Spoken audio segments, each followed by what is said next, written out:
Hello viewers, welcome back to Fazil Khas tutorial. आज के इस वीडियो में देखेंगे अपन सेमेस्टर फिफ्थ ऑडिटिंग बीकॉम का जनरल का ये सब्जेक्ट होता है। इस वीडियो में जो है मैं यूनिट वन नंबर 1 एक्सप्लेन कर रहा हूँ। आप लोग वीडियो को एंड तक देखिए, इजीली जो है ये सब्जेक्ट के बारे में आप लोगों को आइडिया आ जाता। फर्स्ट क्वेश्चन क्या है, इसमें बिना टाइम वेस्ट करें अपन स्टार्ट करेंगे। Define auditing, explain the objectives, importance and limitations of auditing. देखो एक ही क्वेश्चन में पूरे चीज़ें आ जाते हैं, ऑब्जेक्टिव्स, इंपॉर्टेंस और लिमिटेशन ऑफ ऑडिटिंग। इसके अलावा आप लोगों को एडवांटेज भी पूछा, समझ जाओ जो इंपॉर्टेंस लिख रहे हैं अपन वही एडवांटेज में लिख ले सकते हैं अपना, वही सेम चीज़ रहती है। ऑडिटिंग क्या है वो चीज़ देखेंगे अपन। Auditing is the systematic examination of books of accounts, vouchers and financial statements of an organization to find out whether they show a true and fair view of its financial position and performance. Auditing क्या है, कहते हैं एक systematic examination of books of accounts है, watchers और financial statements को एक organisation में फाइंड आउट करते हैं कि जो वो है ट्रू और फेयर व्यू दे रहा है या नहीं दे रहा। ऑडिटिंग बोले तो चेक कर रहे हैं अपन, क्या बोलते हैं, कुछ भी आप एग्जाम लिखे समझ जाओ, मैं क्या कर रहा हूँ एग्जाम को चेक कर रहा हूँ, समझ जाओ वो क्या हो गया, ऑडिटिंग हो गया। वैसे जो है कंपनी के जो फाइनेंशियल के बुक्स रहते हैं ना, क्या बोलते हैं बैलेंस शीट है या कितना खर्चा आया, वो सब चीज़ें करेक्ट है या नहीं है चेक कर रहे हैं, समझ जाओ एक सिस्टमैटिक वे से। तो उसको क्या बोल रहे हैं अपन, ऑडिटिंग बोल रहे हैं, क्योंकि उसमें क्या है करेक्ट चीज़ लिखी हुई है या नहीं है, कहीं पर तो ये मिस्टेक्स है क्या, वो चीज़ को चेक कर रहे हैं अपन। इन्हें क्या बता रहा अपने को, फाइनेंशियल पोजीशन और परफॉर्मेंस बता रहा। Example, a company accounts are check by an auditor to ensure there are no mistakes और फ्रॉड्स। कंपनी के अकाउंट्स क्या कर रहा है, एक ऑडिटर चेक कर रहा है कि किस लिए चेक कर रहा है, कि इंश्योर करने के लिए इसके अंदर मिस्टेक्स भी नहीं है और फ्रॉड्स भी नहीं है बल्कि। ऑब्जेक्टिव्स क्या है, auditing has two types of objectives, primary objectives है इसके अंदर, सेकेंडरी ऑब्जेक्टिव्स है।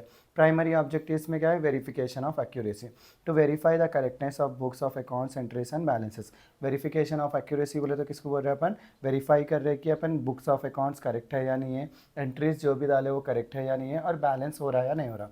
True and fair view, to ensure that the financial statements represent a true and fair picture of the company's performance and financial position।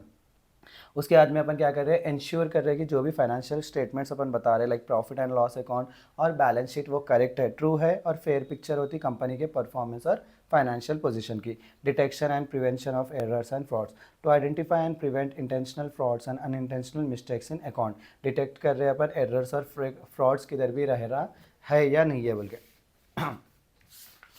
Next क्या है अपने, verification of assets and liabilities, to check that all assets and liabilities are properly recorded and valued according to accounting standards. उसके बाद में क्या check कर रहे हैं, अपने अपने पास जो भी एसेट्स और लायबिलिटीज़ रहते हैं वो प्रॉपर्ली अपने अकाउंट्स के बुक्स में लिखे हुए हैं या नहीं है, उसको वेरीफाई कर रहे हैं।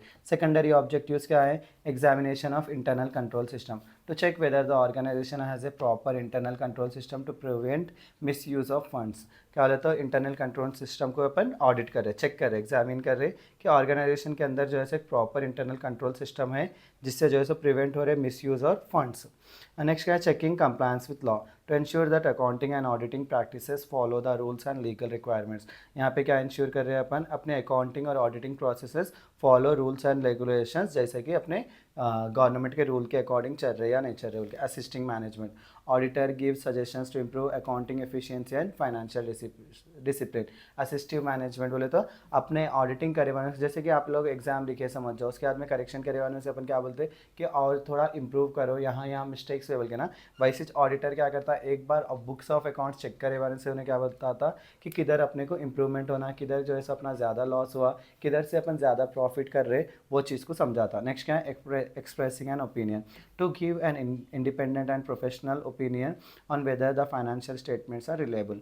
उसके बाद में क्या कर रहे हैं, अपने ओपिनियन को जो है एक्सप्रेस कर रहे हैं, एक इंडिपेंडेंट और प्रोफेशनल ओपिनियन देते हैं अपन अपने फाइनेंशियल स्टेटमेंट्स को किस तरीके से रिलायबल बना लेना बोल के। इंपॉर्टेंस या तो एडवांटेज, इंपॉर्टेंस या तो भी ये लिखो, एडवांटेज या तो भी ये लिखो। ensure reliability of financial statements, audited statements are more reliable for investors, banks and the public। देखो जो चीज़ को अपन एग्जामिन करे वाले से वो चीज़ें क्या होते हैं और भी ज़्यादा क्या बोलते हैं यूज़फुल हो जाते हैं, क्योंकि ऑलरेडी उसमें के मिस्टेक्स अपन आइडेंटिफाई करके उसको करेक्ट बनाए ना। वो रिलायबल किसके लिए बन जाते हैं, इन्वेस्टर्स के ऊपर, बैंक्स और पब्लिक को आसानी से वो कर ले, यूज़ कर ले सकते हैं उसको। नेक्स्ट है detections of errors and frauds, auditors help in to discover errors, misstatements and frauds in the books of accounts. Auditor किस में हेल्प कर रहा है अपने को, एरर्स कहाँ पर है, मिस स्टेटमेंट्स कहाँ पर है, फ्रॉड्स किधर हो रहे हैं बुक्स ऑफ अकाउंट्स में, वो समझाता। Helps management in decision making. Auditors report provides valuable information that helps management make better financial decisions. Auditor reports क्या बता रहा है, प्रोवाइड कर रहा है अपने को वैल्यूएबल इन्फॉर्मेशन जिससे हेल्प हो रहा है मैनेजमेंट को बेटर डिसीजंस लेने में। नेक्स्ट है builds public confidence. Builds public confidence बोले तो किसको बोल रहे हैं अपन, auditing improves the reputation of the business and increases the confidence of shareholders and creditors. Auditing क्या इंप्रूव कर रहा है, रेपुटेशन इंप्रूव कर रहा, बिजनेस और क्या इंक्रीज कर रहा है, इन्हें कॉन्फिडेंस इंक्रीज कर रहा शेयर होल्डर्स का और क्रेडिटर्स का। Legal requirement. In case of companies and government bodies auditing is compulsory under law ensuring accountability and transparency. जब कभी भी कंपनी और गवर्नमेंट बॉडीज आए समझ जाओ अपनी, तो उसके अंदर ऑडिटिंग क्या है, एक लीगल रिक्वायरमेंट के ऐसा यूज़ करते हैं अपन, जिससे इंश्योर होता है अकाउंटेबिलिटी और transparency. Facilitates loan and investment. Banks and investors prefer audited accounts before granting loans और इन्वेस्टेड मनी। क्या बोलते हैं, जब कभी भी अपन लोन लेने गए समझ जाओ बैंक से, या क्या बोलते हैं किसी के पास से लेना चाह रहे समझ जाओ, तो उस टाइम पे वो लोग क्या मांगते हैं अपने से, ऑडिटेड अकाउंट्स मांगते हैं। अगर ऑडिटेड अकाउंट्स रहा समझ जाओ, वो लोग को लोन्स देने में, इन्वेस्ट करने में मनी आसानी होती। नेक्स्ट क्या है, improve efficiency. Regular audit motivates employees to maintain accurate records and prevent carelessness और मैनिपुलेशन। रेगुलरली अपन चेक करते रहे समझ जाओ, तो उस वजह से क्या होता है, मॉनिटर एम्प्लॉयज़ क्या होते, मोटिवेट होते और करेक्ट एक्यूरेट चीज़ें ही लिखते और क्या भी रॉन्ग चीज़ें नहीं लिखते, क्योंकि रॉन्ग चीज़ें लिखे तो क्या होता है, ऑडिट में पकड़े जाते बोल के। सो प्रिवेंट्स केयरलेसनेस और मैनिपुलेशन। लिमिटेशंस क्या है, dependence on samples. Auditors usually check sample transactions, not all records which may miss some errors और फ्रॉड्स। तो डिपेंडेंस ऑन सैम्पल्स बोले तो ऑडिटर अब एक पूरी बुक है समझ जाओ, उसमें से क्या करते हैं, एक 10 पेज देखते हैं, पूरी बुक नहीं देखते। सो वो पूरी बुक में से वो 10 को छोड़ के दूसरी जगह एरर्स रहे समझ जाओ, वो आइडेंटिफाई नहीं हो सकते। Possibility of hidden frauds. कई सारे हिडन फ्रॉड्स रहते, उस चीज़ को क्या हो जाता है, बच जाते बोल के बोल रहे। इफ़ मैनेजमेंट हाइड्स और manipulates information, the auditor may not detect it based on estimates and judgment. Some items like depreciation, provision and valuation are based on personal judgment which may differ.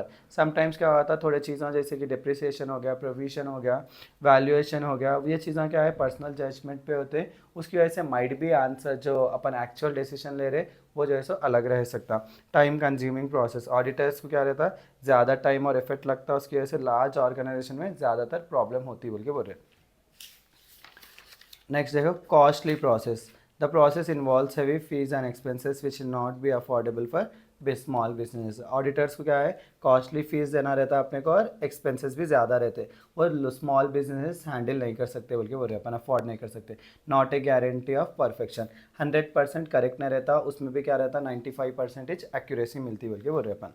Right the difference between auditing and accountancy. Next question क्या है अपना, auditing और accountancy के बीच का difference क्या है। Accountancy बोले तो क्या है, accountancy is the process of recording, classifying and summarising financial transactions. Accountancy में क्या कर रहे हैं अपन, रिकॉर्ड कर रहे, क्लासीफाई कर रहे, समराइज कर रहे फाइनेंशियल ट्रांजैक्शंस को। ऑडिटिंग क्या है, is the process of verifying and examining the books of accounts prepared by the accountant. ये क्या है, एक प्रोसेस होता है जिसमें अपन क्या कर रहे, वेरीफाई कर रहे, एग्जामिन कर रहे, जो बुक्स ऑफ अकाउंट्स प्रिपेयर करे थे उसमें मिस्टेक्स है, एरर्स है, फ्रॉड्स है, उस चीज़ को फाइंड आउट कर रहे। It involves the preparation of accounts. इसमें क्या है, अकाउंट्स प्रिपेयर करना पड़ता है अकाउंटेंसी में। इसमें क्या रहता है, चेक और वेरिफिकेशन होता। मेन ऑब्जेक्टिव क्या है, is to prepare financial statement showing profit और लॉस एंड फाइनेंशियल पोजीशन। इसका मेन ऑब्जेक्टिव क्या है बोले तो, फाइनेंशियल स्टेटमेंट्स जो है सो अपने प्रॉफिट और loss, financial position of the company correct है या नहीं है, इसका क्या है, ये बनाना बोल के फाइनेंशियल स्टेटमेंट बनाता है इन्हें। इसमें क्या है बोले तो, इस वो जो भी फाइनेंशियल स्टेटमेंट अकाउंटेंसी वाला बनाया वो करेक्ट है और फाइनेंस फेयर है क्या चेक करता है कौन, ऑडिटिंग। नेक्स्ट क्या है, अकाउंटेंसी क्या है, फर्स्ट स्टेप होता है फाइनेंशियल रिपोर्टिंग का। ये क्या, ऑडिटिंग क्या होता है, फाइनेंशियल फाइनल स्टेप होता प्रिपरेशन ऑफ अकाउंट्स का। ये जो है पर्सन रिस्पॉन्सिबल बोले तो परफॉर्म बाय एन, ये कौन अकाउंटेंट बनाता है, ये कौन ऑडिटर करता। Knowledge, requires knowledge of accounting principles and bookkeeping. Requires knowledge of accounting principle, auditing principles, investigation and legal compliance. इसके पास क्या रहना, अकाउंटिंग प्रिंसिपल और बुक कीपिंग की नॉलेज रहना। इसके पास क्या क्या रहना, ऑडिटिंग प्रिंसिपल्स की नॉलेज रहना, इन्वेस्टिगेशन की नॉलेज रहना और लीगल कंप्लायंस की नॉलेज रहना। नेक्स्ट क्या, time of work done throughout the year as transaction occur. ये पूरा साल भर करते हैं, ये जो है एक बार कंप्लीशन हो गया अपना अकाउंटिंग बुक्स, उसके बाद में क्या करते हैं अपन, ऑडिटिंग कर सकते हैं। लीगल रिक्वायरमेंट और नॉट ऑलवेज लीगली रिक्वायर्ड, ये कभी भी हमेशा लीगली रिक्वायर्ड होने की ज़रूरत नहीं है, लेकिन ये जो है सो कंपलसरी होना रहता। Report accountant prepares financial statements like profit and loss account and balance sheet. Accountant क्या प्रिपेयर करता? प्रॉफिट एंड लॉस अकाउंट बनाता और बैलेंस शीट बनाता। ऑडिटर्स क्या बनाता? ऑडिट रिपोर्ट बनाता, expressing his opinion on the accounts. Scope क्या है? Limited to preparation and maintenance of accounts. Wider scope includes checking accuracy. हाँ, तो limited to preparation and maintenance of accounts इसका क्या वाइडर स्कोप है? Includes checking accuracy. बस है ना, 10 पॉइंट है, ये भी बता देता हूँ क्या करने का। कंप्लायंस और डिटेक्टिंग फ्रॉड। 11th क्या? Dependence. Auditor depends on the accountants work. Auditor किसके ऊपर डिपेंड रहता? अकाउंटेंट के वर्क के ऊपर रहता। Accountant work is later verified by the auditor. उसके बाद में अकाउंटेंट का जो भी काम करा उन्हें कौन वेरीफाई करता? ऑडिटर करता। Evidence based on original entries and vouchers. ये किसके ऊपर बेस्ड बनाते हैं अपन? अकाउंटेंसी ओरिजिनल एंट्रीज और वॉचर्स पे। वेयर एज ऑडिटिंग के ऊपर किसके ऊपर बनाते हैं? Examination of evidence, vouchers and internal control system पे। 13 responsibility. Responsible for preparing correct accounts. Accountant क्या रहता है? रिस्पॉन्सिबल रहता है अकाउंट्स बनाने में। Whereas responsible for reporting whether accounts show a true and fair view. Focus area क्या है? Focus on recording presentation of data. ये फोकस एरिया क्या है? Verification and certification of data. And results क्या है? Financial statements and balance sheet. Audit report with auditors opinion. देखो आप लोग 12 भी लिख सकते पॉइंट, या 15 लिखना चाह रहे तो 15 भी पॉइंट्स लिख सकते हैं, इसमें कोई भी रोक टोक नहीं है। 12 भी लिखे तो आप लोगों को परफेक्ट मार्क्स मिल जाएंगे। इंशाल्लाह आप लोगों को ये फर्स्ट यूनिट समझ में आया होगा ऑडिटिंग का। अभी थोड़े दिनों में जो है इसमें unit second, third, fourth, fifth भी कंप्लीट कर दूंगा। इसी के साथ मेरा आज का वीडियो यहीं ख़त्म करता हूँ। Please do like, share and subscribe to Fazil Khan tutorial.